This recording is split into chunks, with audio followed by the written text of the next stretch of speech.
Ladies and gentlemen, in recent times, the Amhara region of Ethiopia has been a focal point for intense conflict, marked by a sustained and grueling struggle between the Ethiopian National Defense Force, ENDF, and the Amhara Fano forces. This ongoing clash has had far-reaching consequences, both for the region itself and the nation as a whole. The latest reports emanating from the battlefield paint a grim picture of the situation, and in this video, we aim to provide you with a comprehensive update on the latest developments. One of the key areas where this conflict has escalated is Ibinat, located in the Gonder region of Amhara. Here, a relentless and brutal battle is raging between the Amhara Fano forces and the Ethiopian security forces. Disturbingly, it has been reported that the Fano forces have inflicted severe losses upon the Amhara militia, Amhara police, and even the Amhara riot police. This escalation of hostilities appears to have been triggered by an attack on the Fano forces, leading to a retaliatory onslaught of significant magnitude. In addition to the human toll, reports suggest that Fano forces have successfully captured numerous arms and vehicles from the Amhara militias, further exacerbating the precarious situation on the ground. Tragically, this conflict has also claimed the lives of several leaders on both sides, underscoring the severity and brutality of the situation.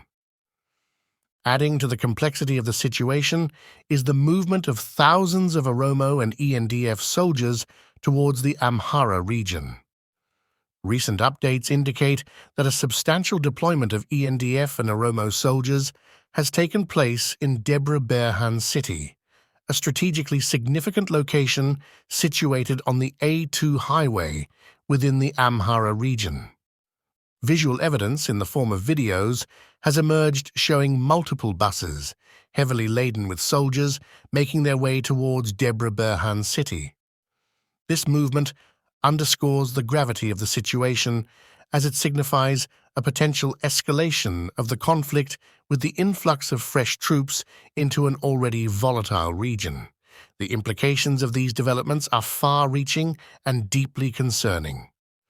The conflict in the Amhara region not only threatens the stability of the region, but also has the potential to exacerbate the wider Ethiopian crisis, with implications for the entire Horn of Africa. Apart from this, the dynamics of the ongoing conflict in Ethiopia have taken a significant turn, with reports indicating that Prime Minister Abiy Ahmed's government is engaged in a shuffling of Amhara militia, Amhara police, and Amhara riot police across various regions within the Amhara territory. Specifically, there is a notable movement of personnel from Gonder to Gojam and vice versa, as well as similar deployments affecting Gojam and Wello. This strategic maneuvering of Amhara security forces within their own region carries both advantages and disadvantages that profoundly impact the evolving situation on the ground. On the positive side, the redeployment of Amhara militias, police, and riot police is characterized by their relative lack of local loyalties. This is in stark contrast to the Oromo ENDF, Ethiopian National Defense Force, which is facing a critical issue of loyalty due to the complex ethnic and regional dynamics within Ethiopia. The Amhara forces are not as constrained by such local affiliations, and this could potentially lead to a more unified and determined effort in confronting security challenges within the Amhara region.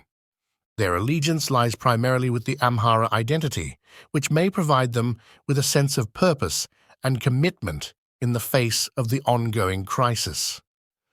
However, there are significant drawbacks to this strategy as well. One of the foremost challenges is the lack of familiarity with the terrain in their newly assigned regions. The Amhara forces may find themselves at a disadvantage when navigating unfamiliar territory, which can hinder their effectiveness in countering threats and engaging in tactical operations. The success of military and security forces often relies heavily on their knowledge of the local landscape. and the absence of this familiarity can pose serious challenges. Furthermore, the prospect of survival for these redeployed forces in hostile or unfamiliar environments is a genuine concern. The ongoing conflict in Ethiopia is characterized by intense and protracted battles, and the ability of security forces to adapt to new surroundings and effectively engage in combat may determine their chances of survival. The Fano movement represents a promising development with the potential to reshape the political landscape of Ethiopia, ushering in an era of peace, security, and law and order. Perhaps the most significant achievement of Fano thus far lies in the profound shift it has triggered in the nation's social psychology. This transformation holds far greater significance than the impressive military victories it has notched on its belt.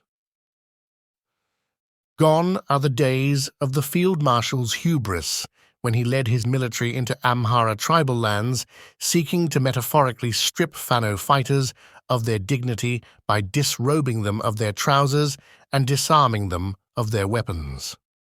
In Ethiopian culture, the act of disrobing a man of his trousers carries a chauvinistic connotation, symbolizing an attempt to emasculate him.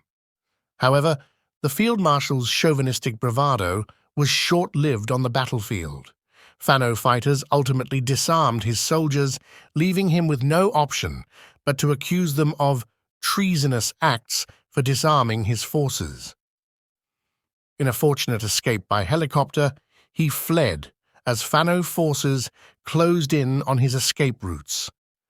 Such a humiliation is insurmountable for any military leader, let alone a field marshal. The symbolic disrobing inflicted upon him by Fano carries more weight than the armaments his soldiers abandoned as they fled for their lives. It is undeniable that Fano currently holds the upper hand both in terms of military prowess and psychological impact. However, it is crucial to recognize that a successful military campaign necessitates a political entity to guide and constrain it. The Fano uprising has undeniably altered the landscape, presenting both an opportunity and a challenge. The task at hand is to manage this change effectively, preventing it from descending into a full-blown civil war. To achieve this, two immediate and imperative tasks emerge. 1. Unifying the disparate Fano brigades under a shared political platform and collective leadership structure, and 2.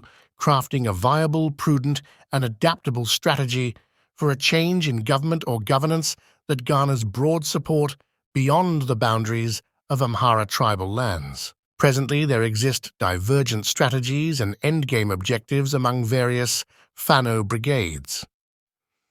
For instance, in a recent interview with German Deutsche Welle, a Fano PR officer hinted at the possibility of a negotiated settlement if the government is willing to consider a transitional government in the Amhara region.